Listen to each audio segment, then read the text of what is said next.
आकाशवाणी भोपाल से प्रस्तुत है देवास जिले की चिट्ठी। आलेख नितिन गुप्ता, वाचन स्वर शरद बाघेला। देवास में पिछले पखवाड़े से जारी तपिश का दौर इन दिनों लगातार बढ़ता जा रहा है। भीषण गर्मी झेल रहे देवास शहर में गर्मी का पारा 42 डिग्री को पार कर चुका है।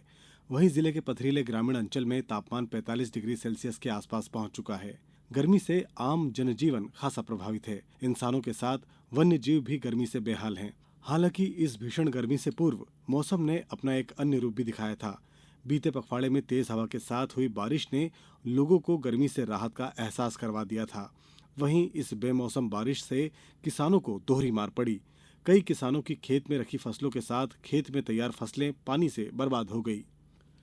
लोकतंत्र के सबसे बड़े महापर्व लोकसभा निर्वाचन के चौथे चरण में पश्चिमी मध्य प्रदेश की 8 लोकसभा सीटों के साथ देवास लोकसभा क्षेत्र में भी आम चुनाव निर्विघ्न और शांतिपूर्ण तरीके से संपन्न हो गए। देवास लोकसभा क्षेत्र से प्रत्याशियों का राजनीतिक भविष्य अब ईवीएम में सुरक्षित हो चुका है। देवास लोकसभा में कांग्रेस और भाजपा के बीच सीधा मुकाबला देखने को मिला। यहां से भारतीय जनता पार्टी के सांसद महेंद्र सिंह सोलंकी लगातार दूसरी बार चुनावी मैदान में हैं। उनका मुकाबला कांग्रेस के राजेंद्र मालवी से है। अब मतगणना के लिए तैयारियों को अंतिम रूप दिया जा रहा है।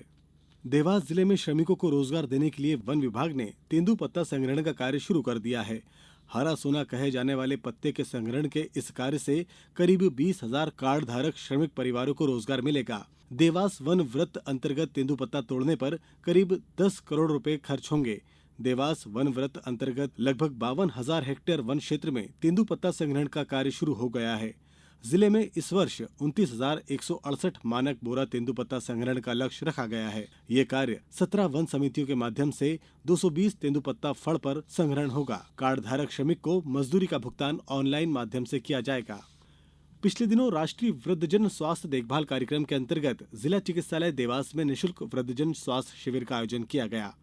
जिला चिकित्सालय में आयोजित शिविर में आने वाले वृद्धजनों का स्वास्थ्य परीक्षण, ऑर्थोपेडिक, नेत्र रोग, स्त्री रोग, मेडिसिन, सर्जरी, डेंटल और मनोरोग चिकित्सक के द्वारा किया गया। 60 वर्ष से अधिक उम्र के नागरिकों का स्वास्थ्य परीक्षण किया जाकर उन्हें उपचार प्रदान करने के साथ पात्र लोगों को आयुष्मान कार्ड और हेल्थ कार्ड आईडी बनाकर वितरित किए गए। पिछले दिनों जिला विधिक सेवा प्राधिकरण देवास द्वारा ट्रांसजेंडर के अधिकारों पर कार्यशाला का आयोजन किया गया। कार्यशाला में बताया गया कि संवैधानिक अधिकार सभी व्यक्तियों को समान रूप से प्राप्त हैं, जिसमें उनके संरक्षण संवैधानिक रूप से निहित है और सभी व्यक्तियों का दायित्व है कि संवैधानिक मूल अधिकारों का पालन और कर्तव्यों का निर्वहन अधिकारों के अधीन रहते हुए करना चाहिए। शिविर में ट्रांसजेंडर व्यक्ति अधिकारों का संरक्षण बिल 2019 के अंतर्गत भेदभाव पर प्रतिबंध, निवास का अधिकार, रोजगार, शिक्षा, स्वास्थ्य आदि विषयों पर जानकारी प्रदान की गई। विगत दिनों कृषि विज्ञान केंद्र देवास में सोयाबीन और दलहनी फसलों के बुआई पद्धति के नवाचार के लिए उन्नतशील कृषकों, कृषि विभाग के मैदानी अमले और कृषि अभियांत्रिकी के मैदानी अमलों का प्रशिक्षण दिया गया।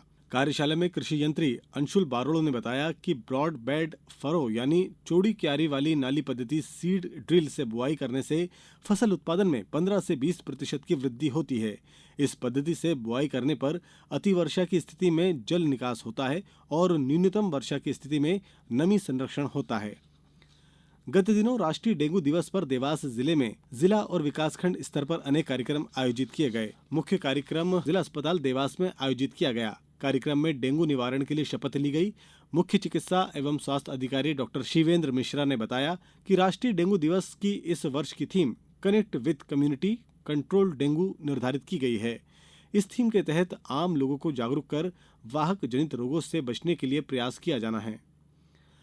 गत दिनों देवास जिला शतरंज संघ द्वारा सेंट्रल इंडिया अकादमी सभागृह में 2 दिवसीय Madhya Pradesh under 17 state chess championship 2024 प्रतियोगिता का आयोजन किया गया। इस प्रतियोगिता में प्रदेश भर के 180 खिलाड़ियों ने भाग लिया, जिसमें 135 पुरुष और 45 महिला खिलाड़ी थीं। प्रतियोगिता में 12 ऑर्बिटर भी उपस्थित थे।